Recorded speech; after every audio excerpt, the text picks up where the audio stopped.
Middle east इस वक्त एक ऐसे मोड़ पर खड़ा है जहां से हालात कभी भी पूरी तरीके से नियंत्रण से बाहर जा सकते हैं। नमस्कार, मेरा नाम है लक्ष्मी और आप देख रहे हैं न्यूज़ 18 बिहार झारखंड का डिजिटल प्लेटफॉर्म। देखिए, ऐसा इसलिए कह रहे हैं क्योंकि अमन के हूती विद्रोहियों ने खुल करके अब ये चेतावनी दे दी है कि उनकी उंगली ट्रिगर पर है। यानी अगर अमेरिका और इजराइल की ओर से ईरान के खिलाफ जारी सैन्य कार्रवाई और तेज होती है तो फिर वो भी इस युद्ध में सीधे कूद सकते हैं। हूती, जो यमन का एक शक्तिशाली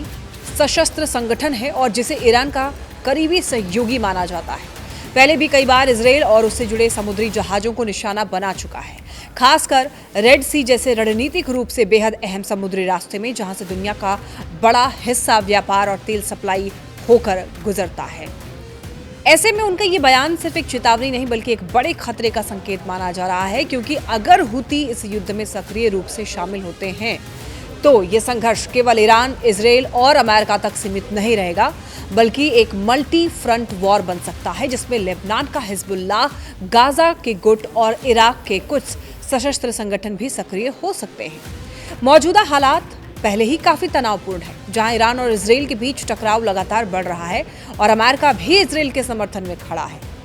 ऐसे में हूती का ये रुख पूरे समीकरण को और ज्यादा जटिल बना देता है। देखिए, विशेषज्ञों का ये मानना है कि हूती इस पूरे संघर्ष में एक वाइल्ड कार्ड की तरह है, क्योंकि उनके पास लंबी दूरी तक मार करने वाले ड्रोन और मिसाइल सिस्टम हैं और अगर वो रेड सी में जहाज़ों को निशाना बनाते हैं तो इसका सीधा असर वैश्विक व्यापार और सप्लाई चेन पर पड़ेगा, जिससे तेल की कीमतों में भारी उछाल आ सकता है और इसका असर भारत जैसे देशों की अर्थव्यवस्था पर भी साफ साफ दिखेगा, जहां पहले से ही महंगाई एक बड़ा मुद्दा बनी हुई है। इसके अलावा रेड सी के रास्ते अगर असुरक्षित होते हैं तो यूरोप और एशिया के बीच का व्यापार भी प्रभावित हो सकता है, जिससे वैश्विक स्तर पर आर्थिक अस्थिरता बढ़ने का खतरा है। फिलहाल हूती नेताओं का ये कहना है कि वो हालात पर नजर बनाए हुए हैं और तुरंत युद्ध में कूदने का फैसला नहीं लिया गया है, लेकिन उनका ट्रिगर उंगली पर है। ये वाला जो बयान है ये साफ साफ बताने के लिए काफ़ी है कि स्थिति बेहद नाजुक है और किसी भी वक्त बड़ा मोड़